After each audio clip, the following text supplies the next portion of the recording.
How's the tire? Round. Is it almost done? How about instead of changing your tire? What if I screw you? I don't want to do this. Gosh sakes. You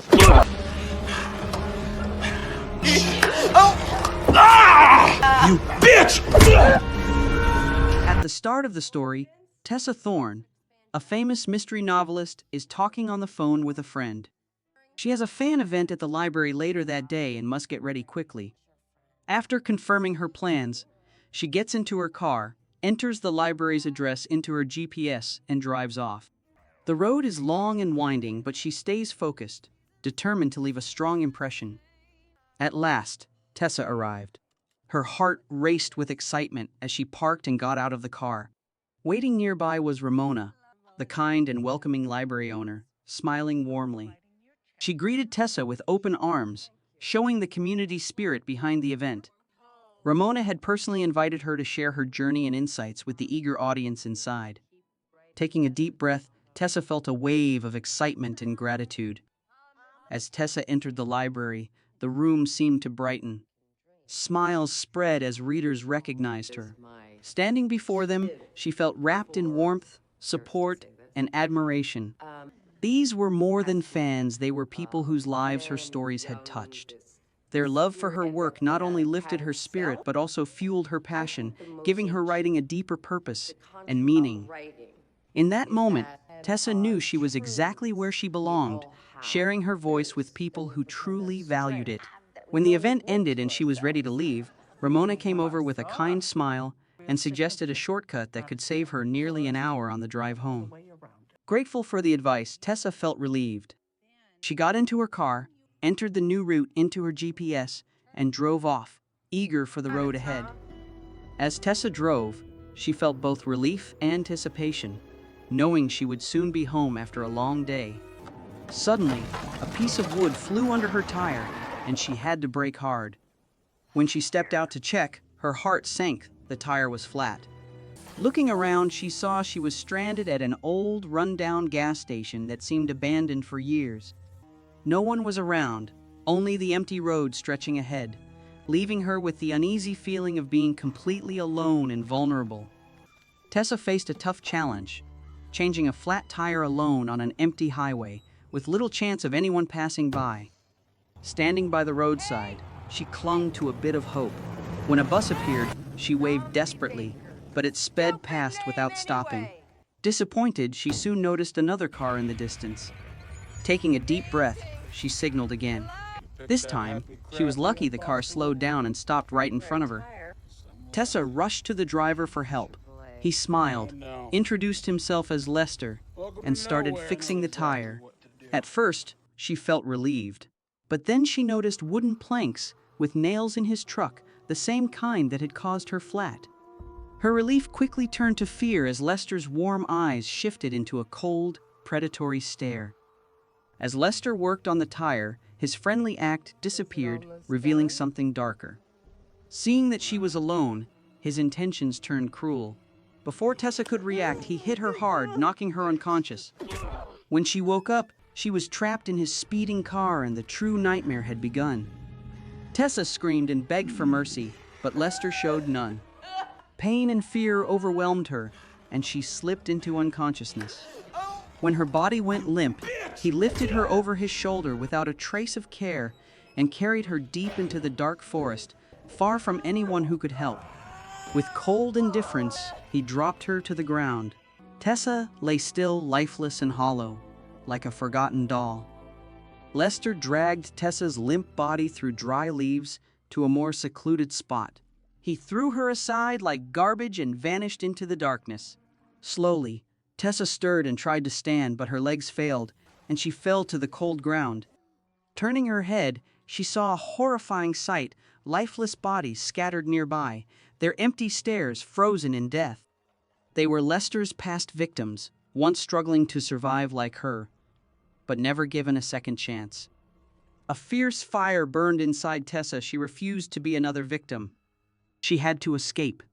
Gathering all her strength, she stood up.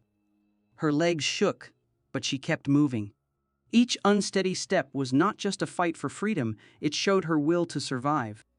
She pressed on, knowing danger still waited in the shadows. Every step was a struggle, but one thought pushed her forward. If she stopped now, this nightmare would be her fate. When a car approached, Tessa's heart raced, and panic took over. Instinctively, she darted into the shadows, desperate to stay hidden.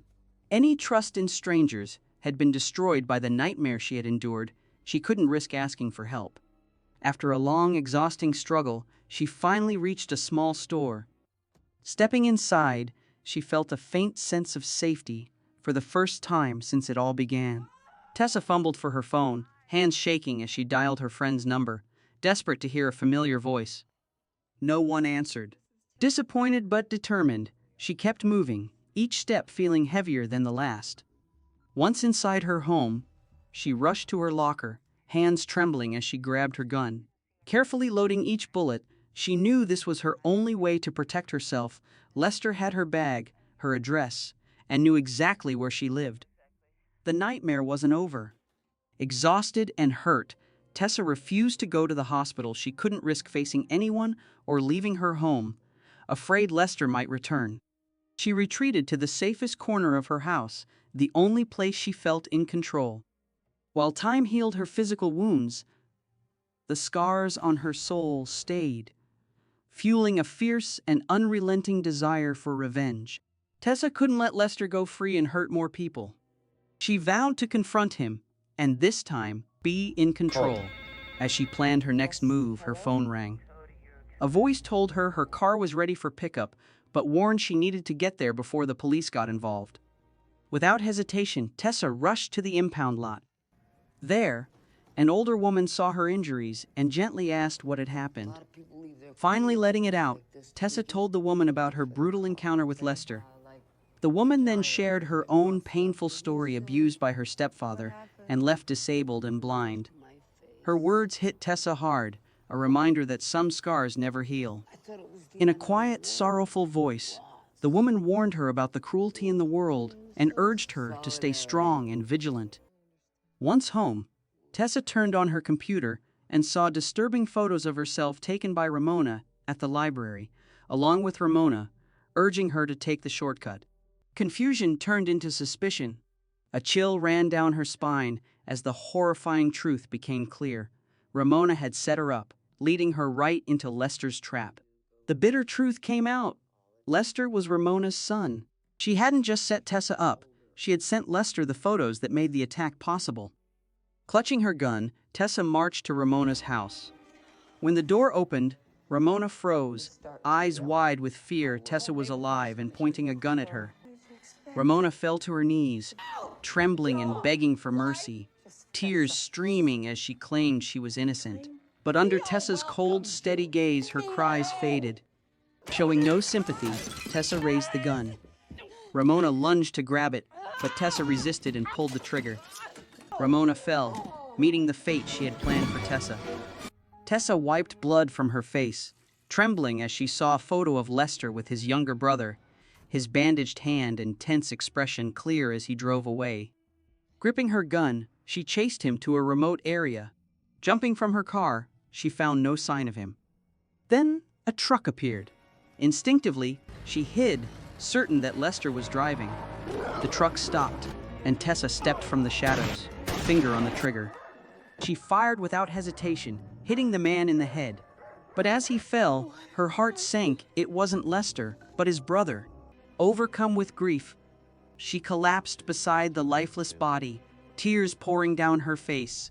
Tessa entered the empty house, her flashlight shaking as it lit up a horrifying wall of photos, Lester and his brother attacking and killing young women. Her heart froze when she realized the monsters weren't alone. Their mother was involved too, luring victims, planning kidnappings, and helping with the brutal murders. The horror grew as Tessa remembered Lester's brother snapping photos during the attack. Moving quietly through the house, she saw Lester, unaware she was there. She tightened her grip on the gun, holding back, wanting him to see her and feel the fear he had once caused. Lester spun around, eyes wide with shock. Tessa, the woman he thought was dead, stood before him, gun in hand. Furious, he lunged at her. Tessa fired, the bullet hit, but he didn't fall. Wounded and relentless, he charged with deadly rage. Thinking quickly, Tessa grabbed a rusty, nail-studded plank and swung, driving the nails deep into his face. He screamed in pain, blood pouring down his face, but still tried to crawl to the car, desperate to escape. Weak and injured, his shaking hands couldn't turn the door handle. As his vision blurred and his breath faltered, he realized it was over. There was no escape. Tessa stepped forward, aimed at his final weakness, and fired. It was over. Her revenge complete. She was finally free to move on from the nightmare.